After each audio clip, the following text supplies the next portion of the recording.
Have you ever wondered why some people seem to walk through life as if an invisible hand is guiding and protecting them? They don't have to argue yet.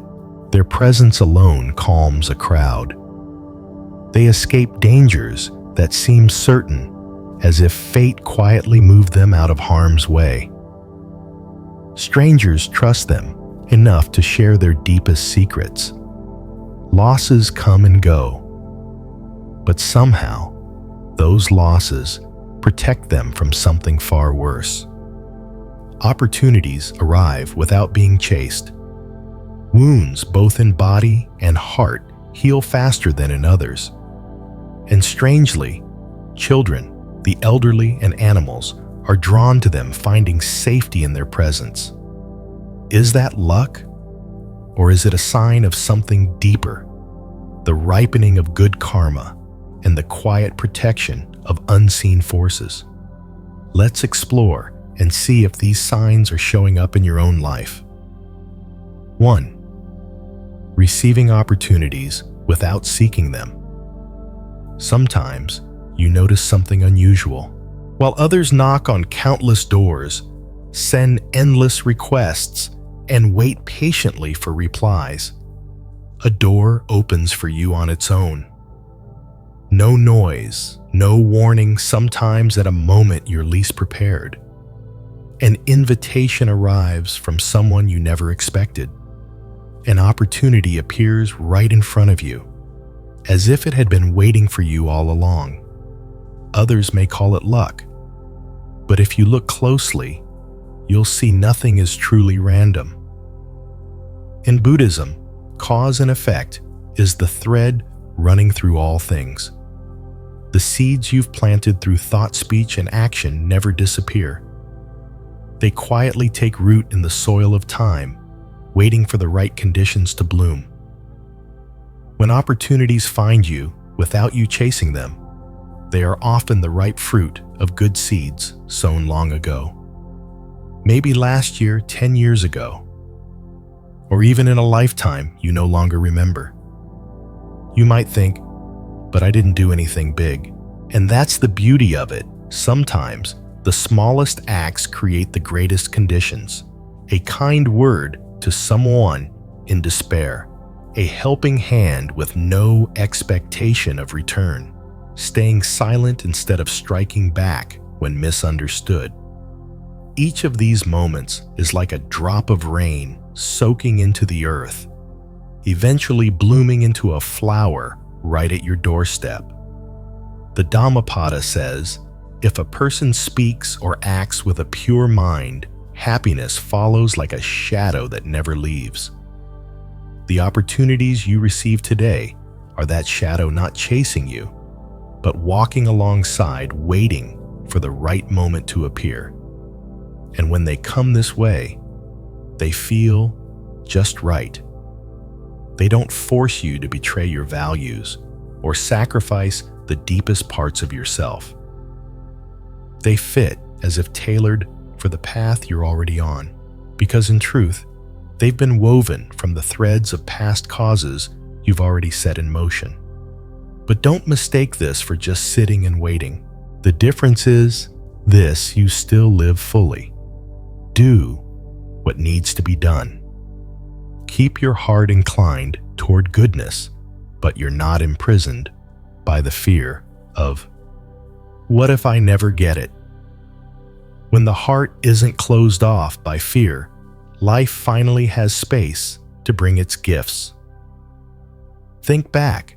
Has an unexpected opportunity ever come to you and changed your direction completely? Maybe it was a new job, a companion on the journey, or an adventure you never thought you'd take. You could call it luck, but under the light of karma, it's simply the natural result of what you've planted. People say opportunity only knocks once, but in Buddhist teaching, opportunity doesn't knock. It flows to where the conditions are right. Like water, it runs toward low ground, where no walls block its way. An open heart A life not weighed down by greed or selfishness, that's the fertile lowland where opportunity loves to return. And when it arrives, you don't need to cling or fight for it. You know that what is meant for you will come in its own time. You can receive it with gratitude, but also hold it lightly, ready to let go when the time comes. Because opportunity, like all things in life, carries the nature of impermanence. It's also a reminder. The opportunity you have today is the fruit of yesterday. But how you handle it now becomes the seed for tomorrow. If you use it with greed, selfishness, or harm, even a success today will turn bitter later. But if you use it to create benefit for yourself and others, you're planting new good seeds, and more doors will open in the future. In the Anguttara Nikaya, the Buddha taught that blessings don't come from praying or wishing, but from practicing generosity, keeping moral conduct, and nurturing compassion. These actions are how you send an invitation to the universe, and one day, the universe responds with opportunities you never imagined. So, if you're in a season where you feel like you've been running endlessly without seeing results, trust that no effort is ever lost. Just like winter appears silent yet beneath the ground, life is stirring. Keep living rightly, keep planting good seeds, and spring will come and the doors will open. Not because you pounded on them, but because inside, you've become ready to walk through. And when you do, remember to look back and give thanks for all the small things that brought you here. Because it's those quiet, humble moments, not the flash of the spotlight, that form the true foundation of opportunity. 2. People naturally trust you and open up. There are moments you never forget. You're sitting in a quiet cafe, just planning to enjoy a cup of tea before heading home. Suddenly, a stranger takes the seat next to you. It starts with a few casual words, and somehow the conversation drifts into the most private corners of their soul. They speak of a broken marriage, the loss of a loved one, or fears they've never dared to tell anyone. You don't ask, you don't pry yet. Their words pour out like a stream, finally finding its way back to the sea. It might surprise you, even leave you wondering, why me? Why did they choose to tell me this? The answer lies in something invisible, yet incredibly powerful. The energy you radiate. An energy free of judgment, free of condemnation, with no need to interfere or control. In Buddhism, this is a quiet form of compassion, cultivated over years of living authentically and listening more than speaking. The Buddha taught, when you let go of judgment, you become a clear mirror in which others can see themselves. A listening mind becomes a refuge for weary hearts, not because you have the perfect advice, but because with you, they feel safe to be fully themselves with all their imperfections. You might not realize it, but when your heart is open and unburdened, people feel safe. Safe to take off the masks society has forced them to wear. Safe to admit to pains they've hidden even from themselves. In today's world, emotional safety is a form of healing, and often just feeling safe is enough for someone to begin mending.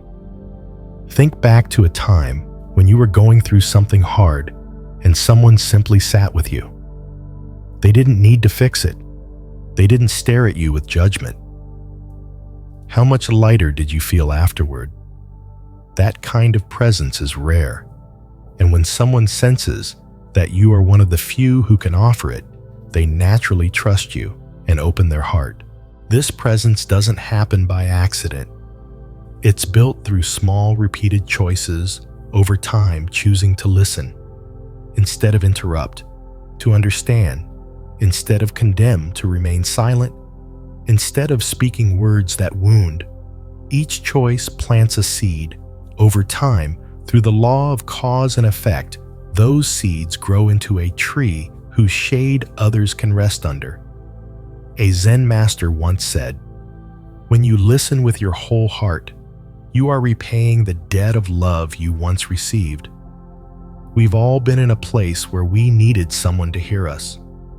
When you become that person for others, you continue the circle of healing. True listening isn't sitting there waiting for your turn to talk.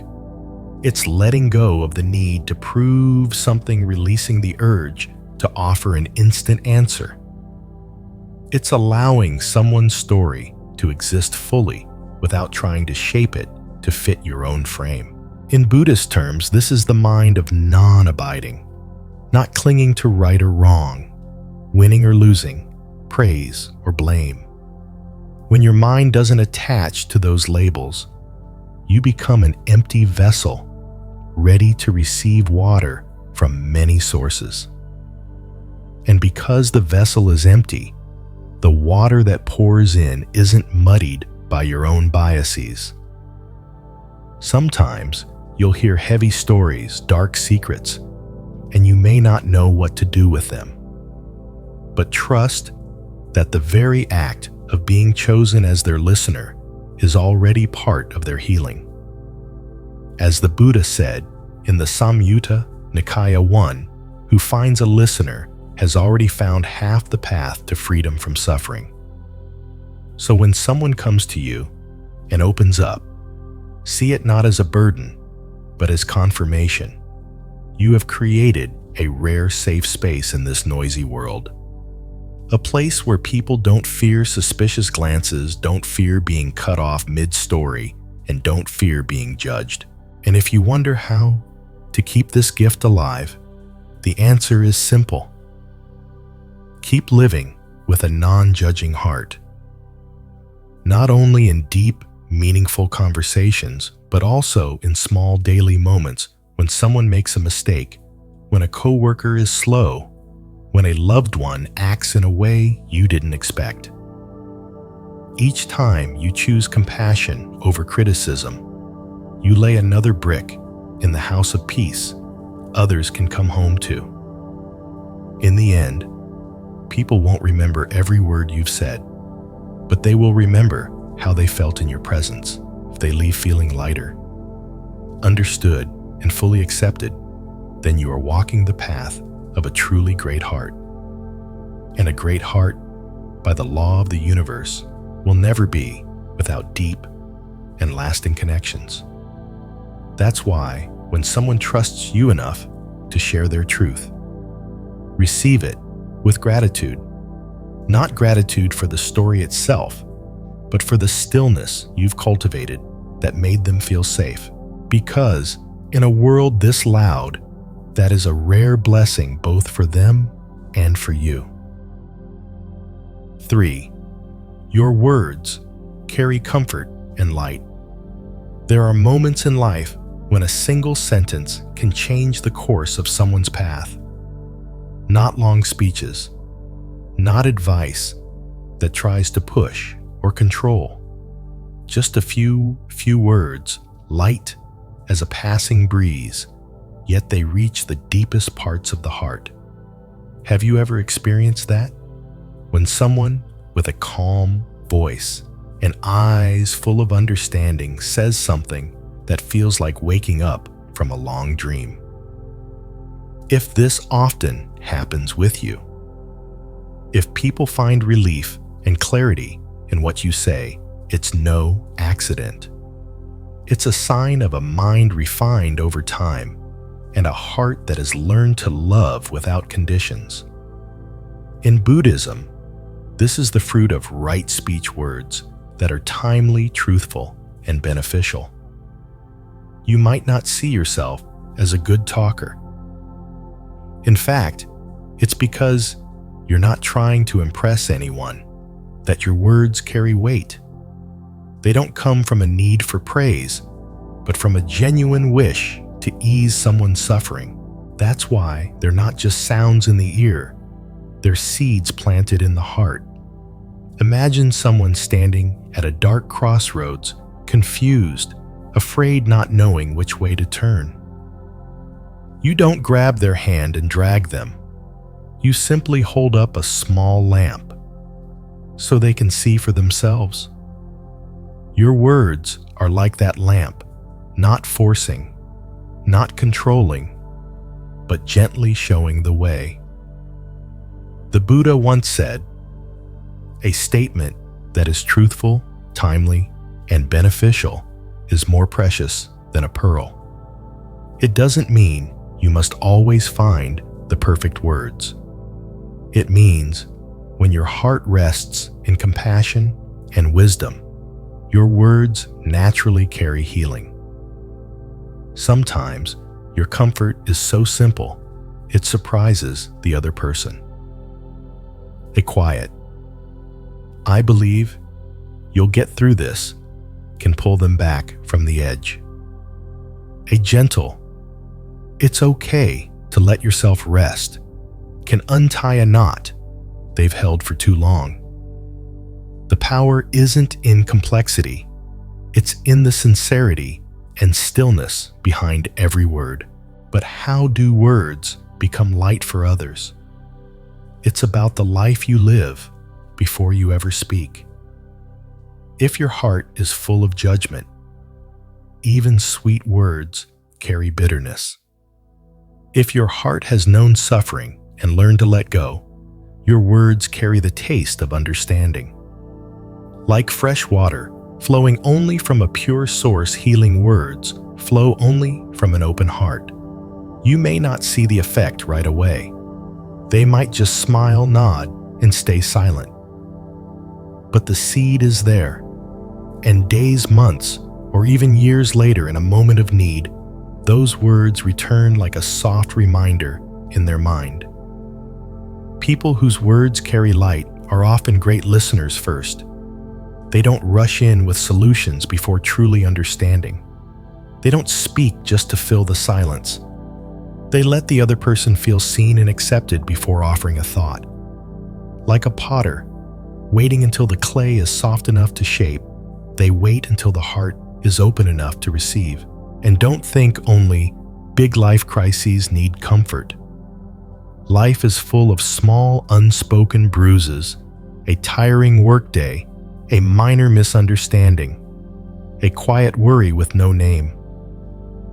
When you notice and speak a few kind words, you offer a rare moment of peace. In the Anguttara Nikaya, the Buddha reminded us, right speech is not only about avoiding harm, but also about nurturing goodness. Every time you use words to lift instead of push down, to encourage instead of criticize, you're building an invisible kind of merit. That merit doesn't just return to you, it ripples out to everyone who has ever heard your voice. So, if you've noticed you have this gift, this way of easing others with your words, cherish it. Keep nourishing it through mindfulness, through listening more than you speak, and by speaking less but deeper. Don't worry about saying something new or impressive. If it comes from a clear heart, it will always find its way to theirs. And when you leave, they may not remember every word you said, but they will remember the feeling that in that moment, the darkness around them felt lighter, and the road ahead seemed just a little brighter. 4. Peace in the midst of conflict. There are moments when you walk into a room and the air feels as heavy as stone. Voices are raised, words fly like arrows with no pause, everyone determined to win. to have the loudest say. Yet in the middle of that storm, there's one person sitting still. Not the stillness of indifference, nor the cold detachment of someone who's checked out, but a stillness that carries weight. Their face remains calm, their eyes steady. And then something almost magical happens. The voices begin to soften, the breathing slows, and the whole room gradually settles. Have you ever wondered why that happens? In Buddhism, this is the power of a mind anchored in peace. The Buddha once said, "In this world, nothing is more precious than a mind unshaken by the storm." Such peace isn't something you can learn in a weekend course, nor can it be bought. It is the fruit of years, sometimes lifetimes of practicing mindfulness, cultivating compassion, and learning not to be swept away by the chaotic tides of emotion. Those who possess this peace are not strangers to conflict. Quite the opposite, they have tasted bitterness, been caught in the storms of anger, and seen the damage it causes. They understand that in the heat of an argument, everyone believes they're defending the truth, but more often they're defending the ego. And when the ego comes before the truth, every dispute becomes just another form of war. Imagine yourself as a deep, still lake. When the wind stirs, ripples form on the surface, but they cannot reach the depths. Those with inner peace in the midst of conflict are the same. They don't react instantly to every disturbance because they're anchored in a deeper place within themselves. This doesn't mean they ignore or avoid the problem. In fact, they can listen more fully, see more clearly, and when they do speak, their words carry weight. Words spoken from a mind unclouded by anger are like clear water. When others drink from it, they feel refreshed, not burned. In the Dhammapada, the Buddha teaches conquering thousands in battle is not as great as conquering yourself. In moments of conflict, conquering yourself means not letting emotions dictate your words or actions. Those who can do this naturally become a steady pillar for others to lean on. You've probably been near someone like this before. Just their presence makes you breathe deeper, speak slower, and feel the tension ease. It's not magic. It's the natural ripple effect of stable energy. And according to the law of karma, this energy is built through countless small choices, patience instead of anger, listening instead of interrupting, forgiveness instead of resentment. Peace in the middle of conflict is like a candle in the wind. If the flame is weak, the first gust will snuff it out. But if it's shielded by strong glass, it will keep burning its light, guiding others through the dark. That protective glass is your practice years spent returning to the breath, refusing to be pulled into provocation, and choosing stillness over reaction. And remember, peace is not reluctant silence. If your heart is still full of judgment and irritation, that energy will be felt even if your lips are sealed. True peace is when not only the mouth is quiet, but the heart is quiet too. From that space, you can see through the anger of others and recognize the suffering behind it. If you wish to cultivate this peace, start small. When someone cuts you off in traffic, instead of reacting with anger, take a deep breath and think, maybe they're rushing for a reason I can't see. When you receive criticism, instead of becoming defensive, see if there's a seed of truth you can learn from. Each time you choose this, You add another layer of strength to your inner foundation. One day, you may walk into a tense room and find that you're no longer drawn into the chaos. You'll discover that you have the ability to hold space for reconciliation. You may not need to say much, just your steady presence can shift the entire atmosphere. As the Buddha taught, hatred is never appeased by hatred, it is appeased only by love. And when love is cultivated long enough, it often takes the form of peace. That peace not only protects you from emotional harm, but becomes a quiet gift to everyone around you, even if they never realize it. So, if you're on the path of inner cultivation, never underestimate the power of a mind anchored in peace amidst conflict. It's not only a sign of wisdom and compassion, it's also a silent light guiding lost hearts through the storms of their own making. 5. Feeling the subtle guidance you can't see.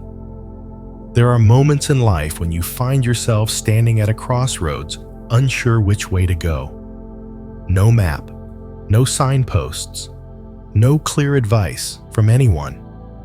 You pick a direction, maybe because of a fleeting gut feeling, or simply because your heart whispers, "Go this way."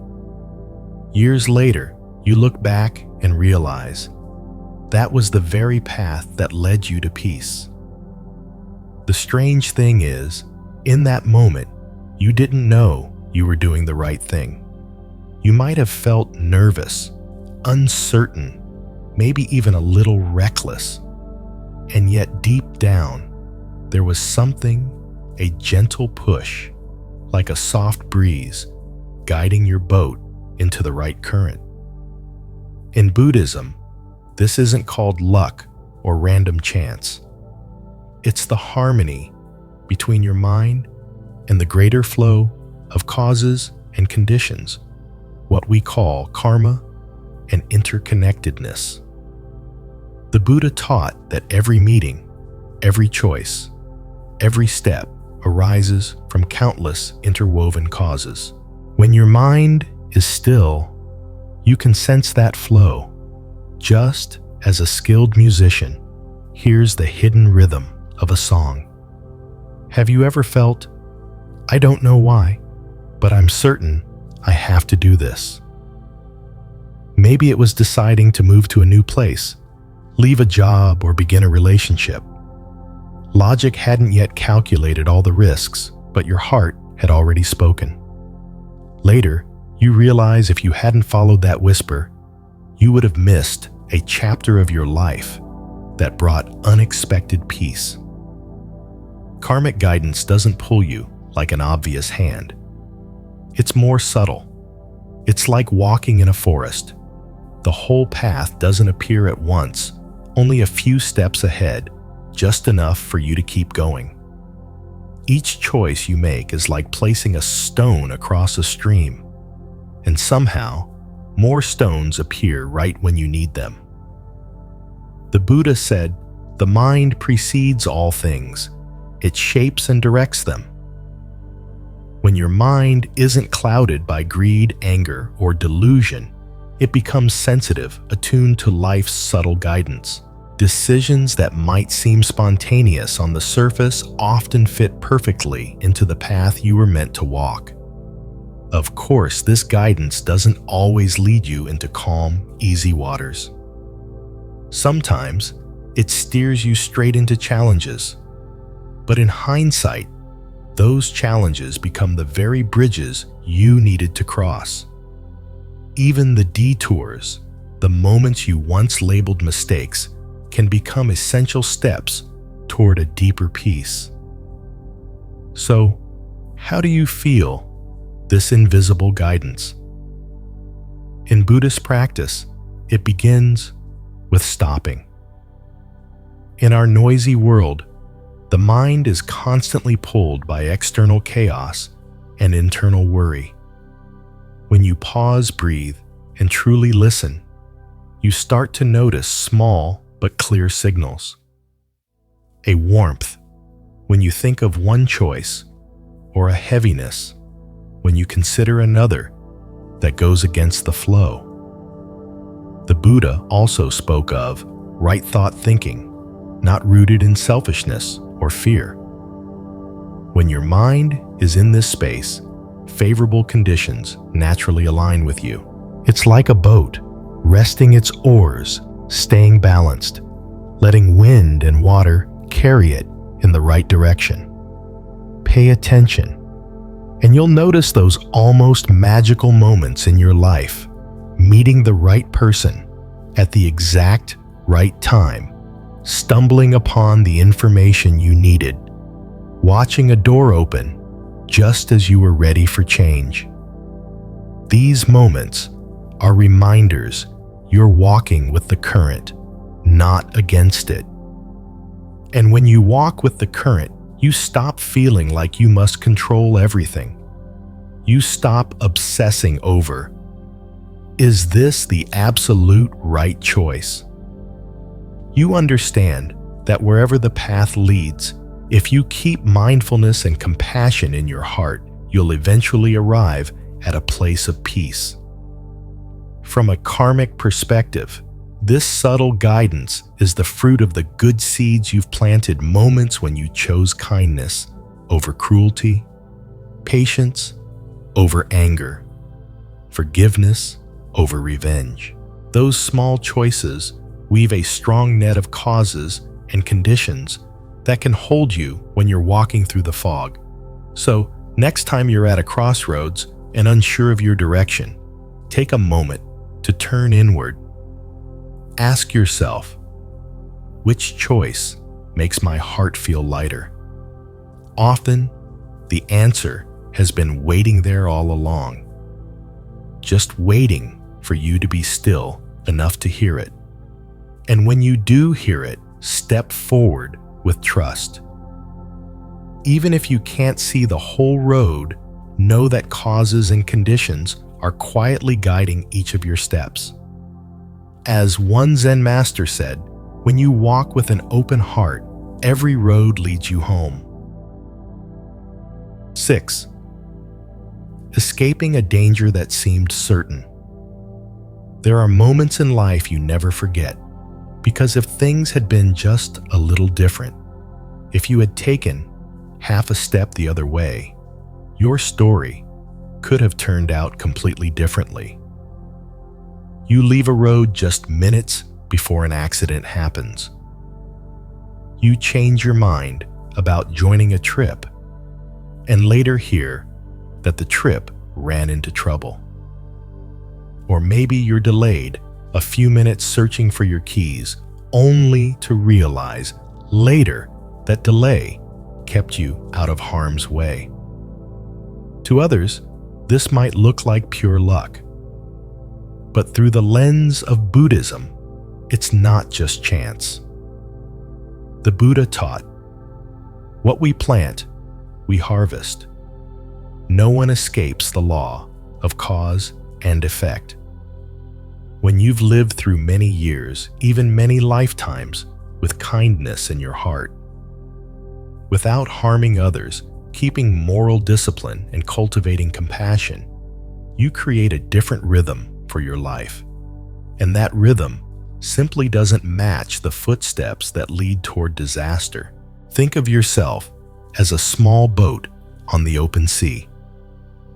Storms can rise without warning.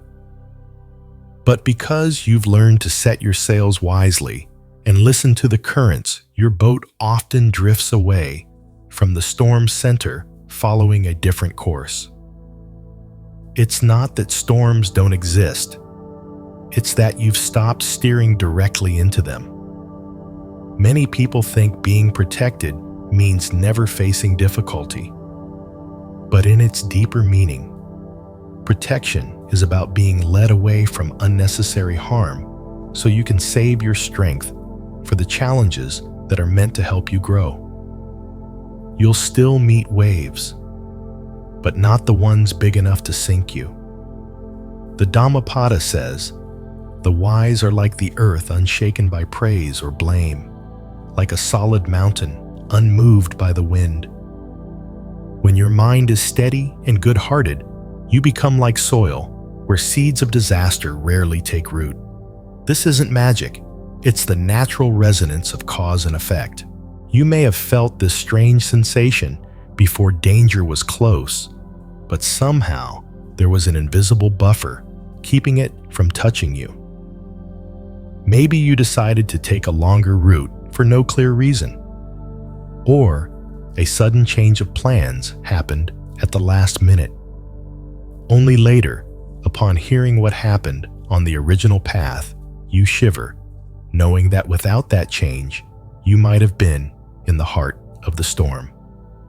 From a Buddhist view, those changes are the fruit of good karma, the wholesome thoughts, words, and actions you've cultivated.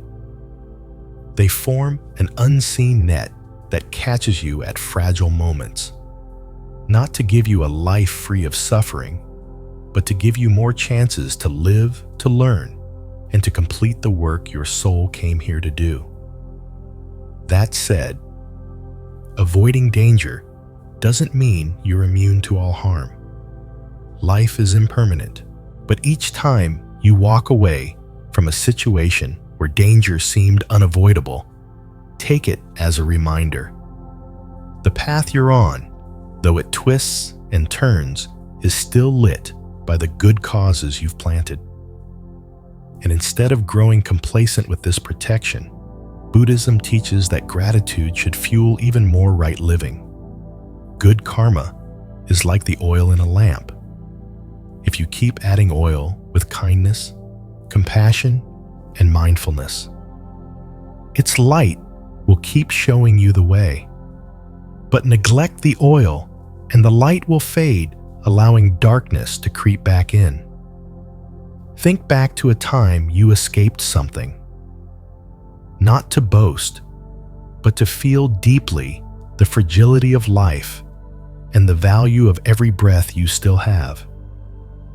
Each escape is a chance to remind yourself another day of life is another chance to plant good seeds, speak kind words, and do something helpful. Because in the end, the greatest protection doesn't come from outside. It lies in how you live each day.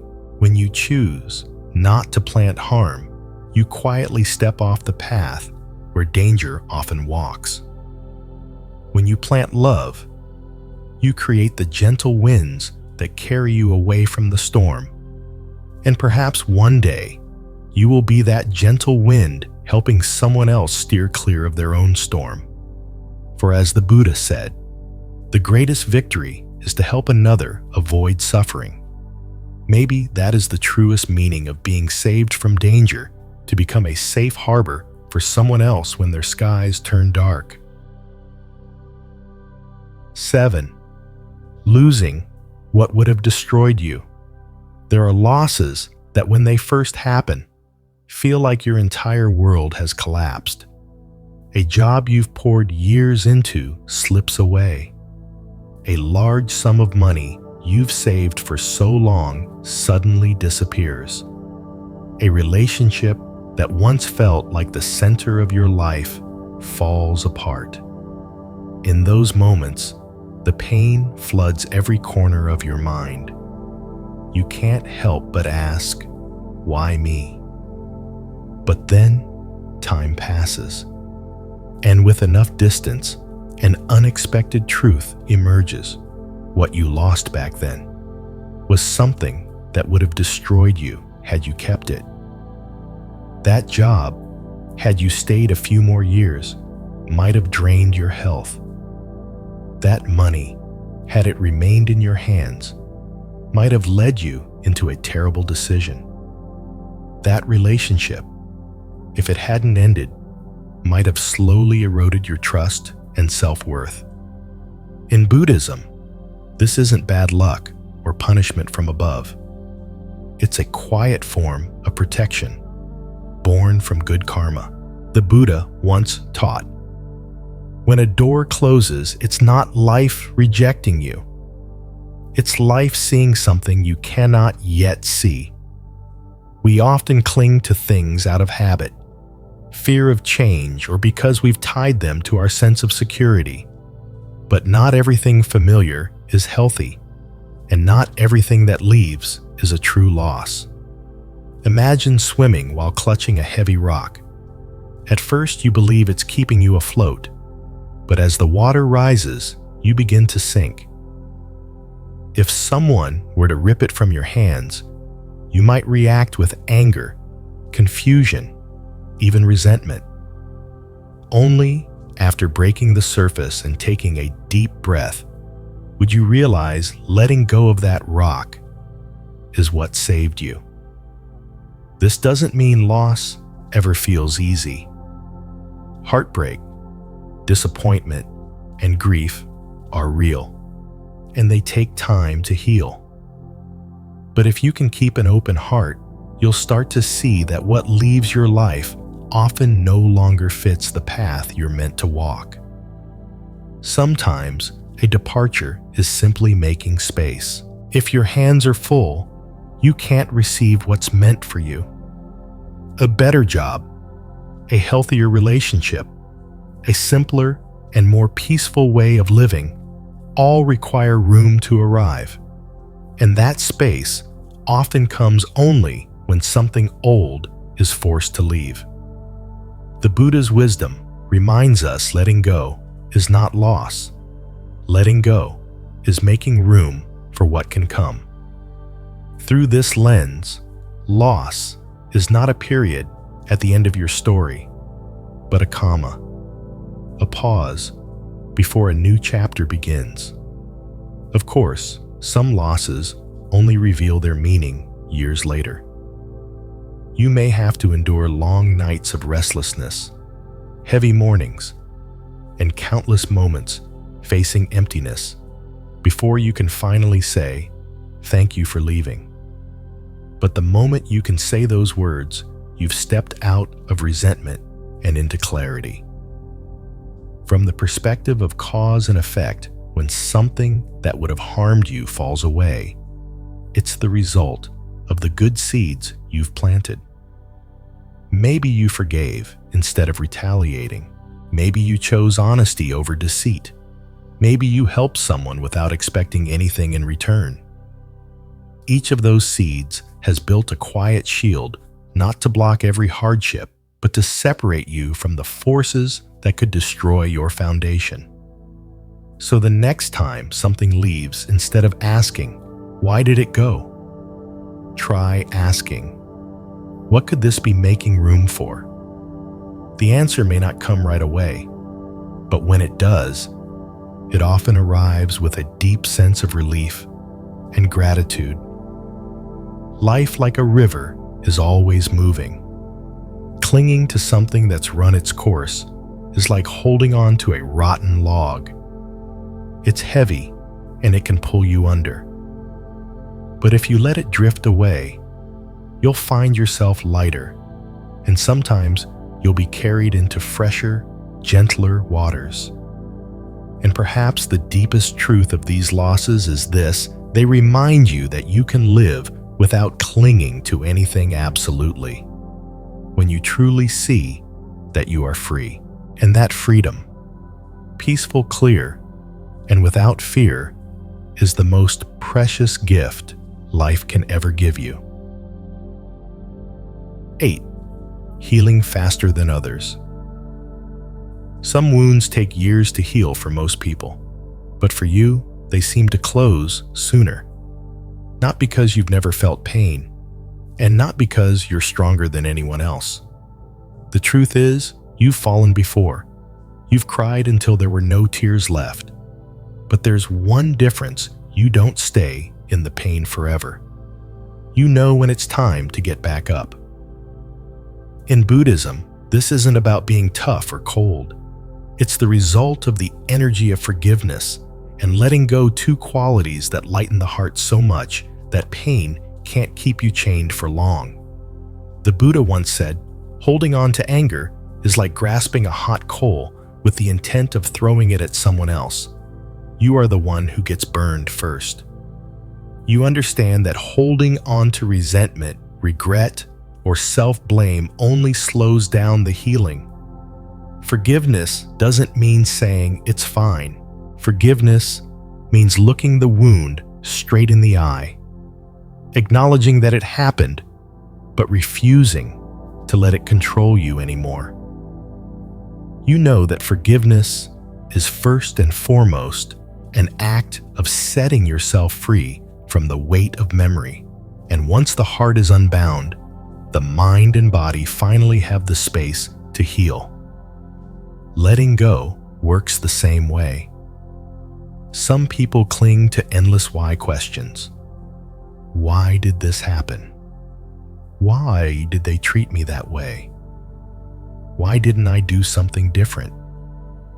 Those questions are like being trapped in a room with no door, going in circles with your own pain. Letting go is stepping out of that room, not because you have all the answers, but because you've realized you don't need them in order to keep living. Maybe you've been through something that made others think it will take them years to recover, and yet not long after you've found your smile again and continued walking your path. That doesn't mean you've forgotten or denied the past. It means you've chosen not to let the past devour your present. The Buddha spoke of having a mind like water. When the surface is disturbed, it can't reflect clearly. But if left still, it naturally becomes clear again. You've learned to let your mind settle faster. You don't force yourself to be happy instantly, but you also don't allow yourself to drown endlessly in the current of suffering.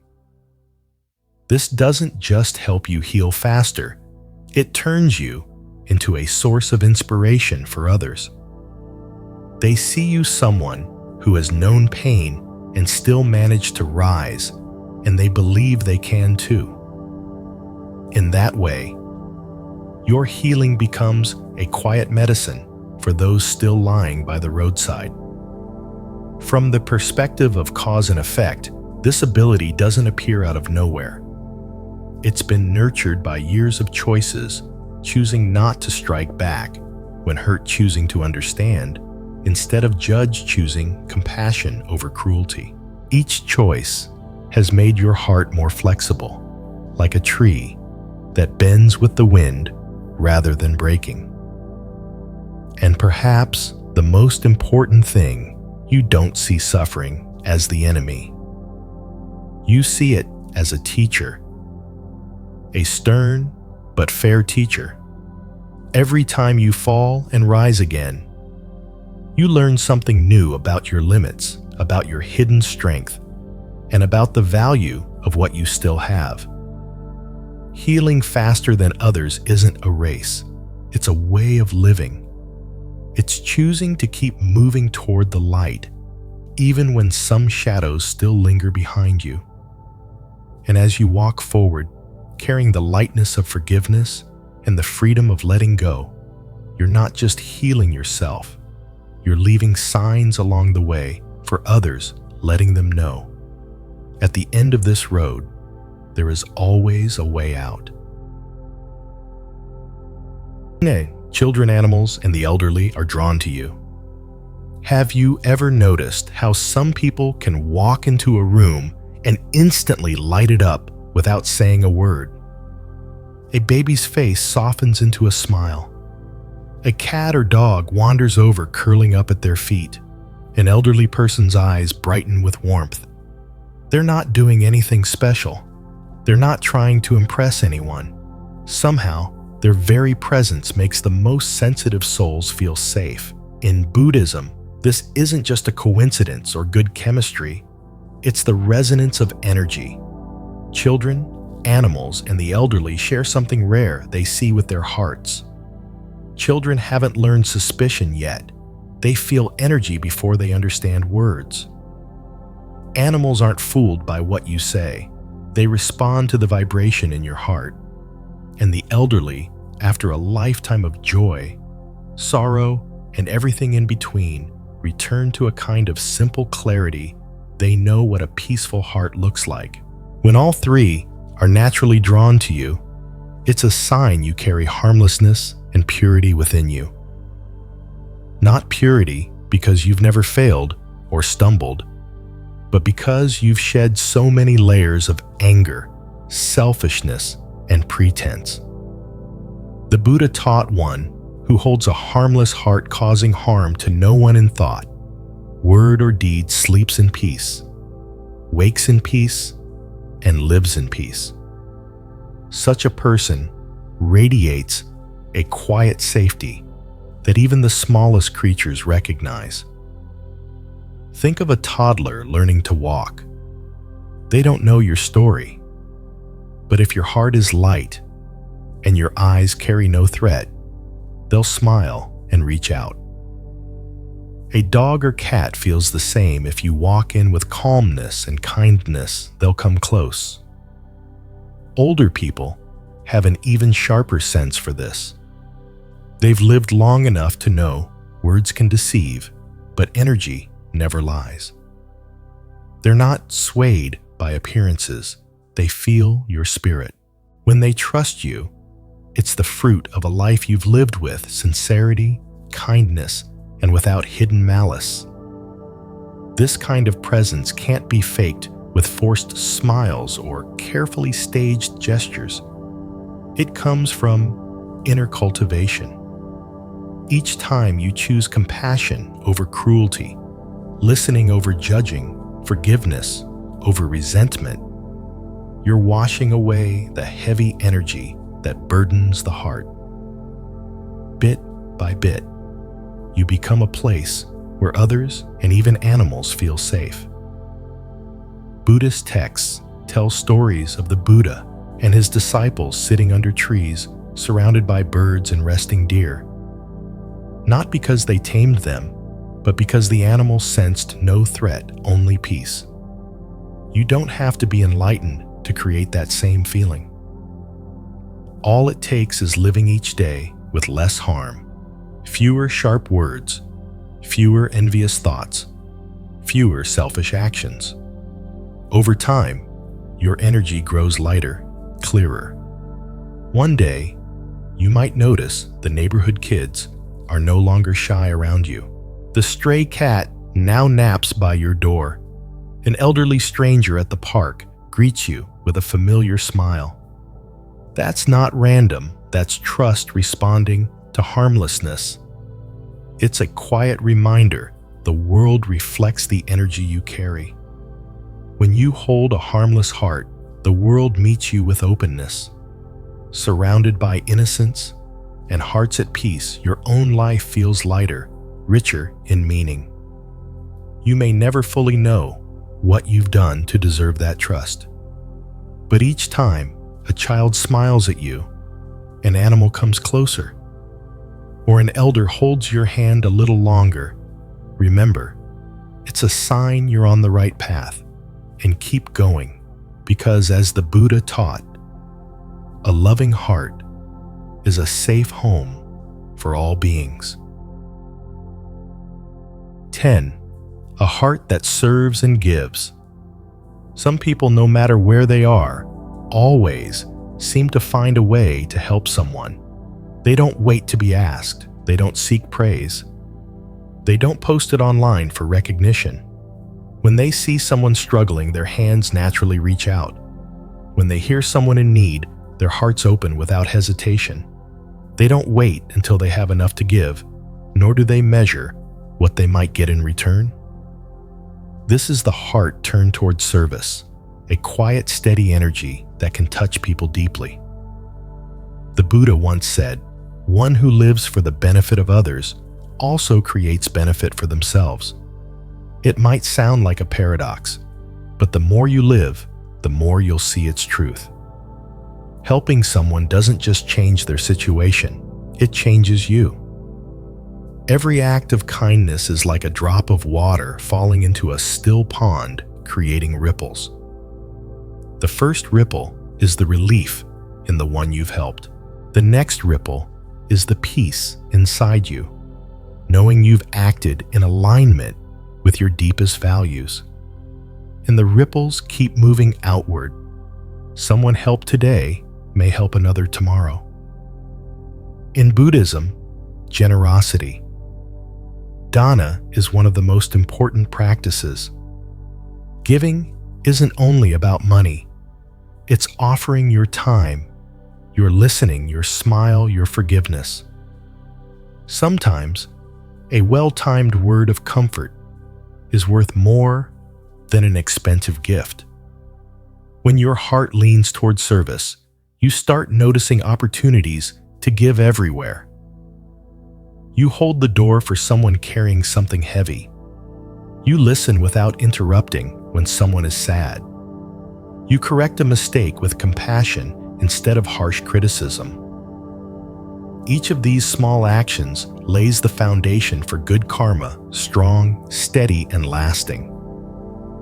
On the other hand, if you live only to accumulate for yourself, your heart begins to close. You can feel empty, even in abundance. But when you start giving, even a little, you'll notice something strange. You feel richer.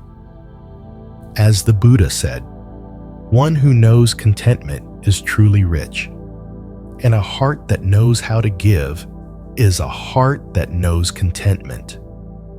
True service doesn't need a spotlight.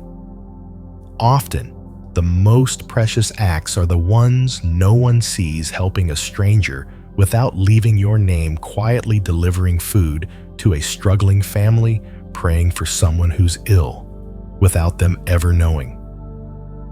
These moments don't show up on any award list, but they are written clearly in the current of wholesome karma. And you don't have to be perfect to help others. In fact, your struggles may make your help even more powerful. Someone who has known hunger understands the gift of a meal. Someone who has felt loneliness knows the power of a hand to hold. Someone who has been lifted up understands that sometimes just standing beside another person can help them keep going.